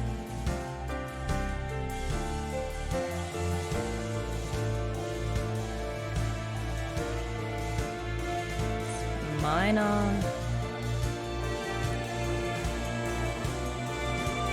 We're getting the full orchestra now.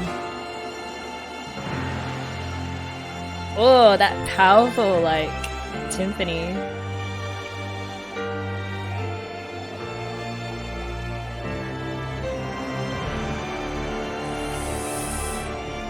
Oh, got goosebumps.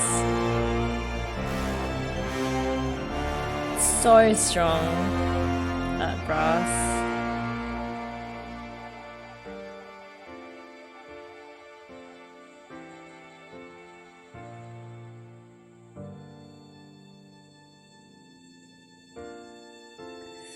And now it's just so fragile with just the piano and the violin again.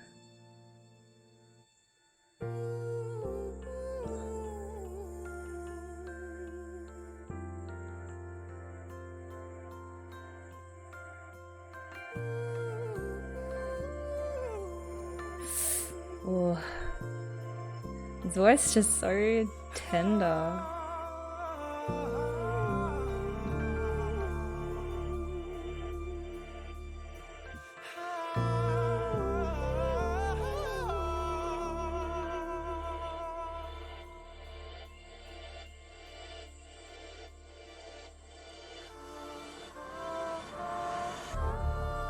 Oh, it's beautiful.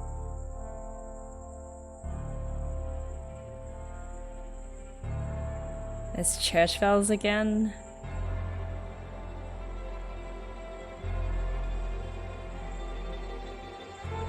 It's almost like saying the abyss is God, you know? More tremolo. It's gonna be unresolved.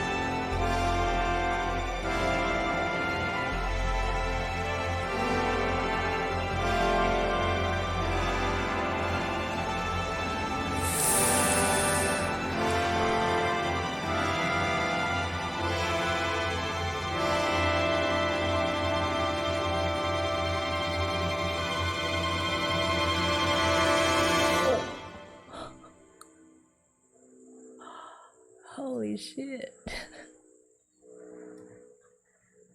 I mean, of course it ended in that giant clash of dissonant notes and on an unresolved finish as well. I mean, now that is a track. That was such an experience, just those 4 minutes and a bit. I love that that there are callbacks, just slight callbacks to Underground River, because Underground River, at least the opening version, is what we started with when they head into the abyss. And then I'm assuming this would be used at the end, right? Okay, let's just double check. Tomorrow, episode 13, yep, ending montage, the air balloon reaches the surface. Oh, okay, so this is when they'd sent the message up in the balloon and we're following the balloon all the way up to its journey through back up the abyss and then finally to the surface where it reaches Nat and Leader. Oh man, yeah, it's such a nice play on the circularity of the musical themes in the tracks that we get at the start and then at the beginning. I mean, the beginning versus the end. There was one note in particular that just made me be like, oh my gosh, that is Underground River, the opening version. Let me just find it for you guys.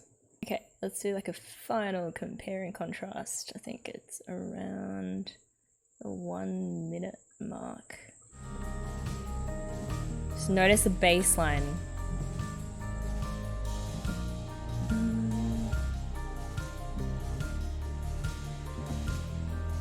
Yep. Okay, do you want to listen to that again? Hang on. It goes to the augmented interval.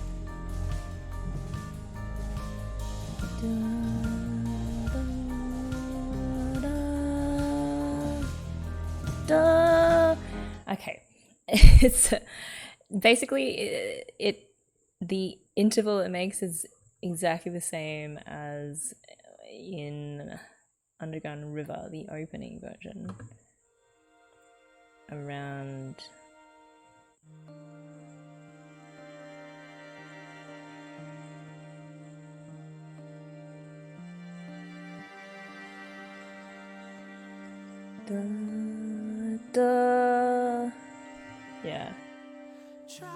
yeah, and then the vocals come in.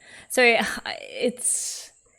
it may seem like a really small thing, but it was definitely the thing that triggered my, oh, this is a recapitulation actually, or a reprise of that previous track. As in, Tomorrow is a reprise of Underground River, just in a different tone, a different way, but the augmented interval was there to sort of signal that this is one continuous theme that's been versionized in a different context.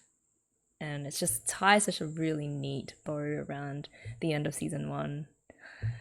So yeah, I guess that brings us to the end of this reaction for disc 2. I don't know where the time flew. It just went by so quickly.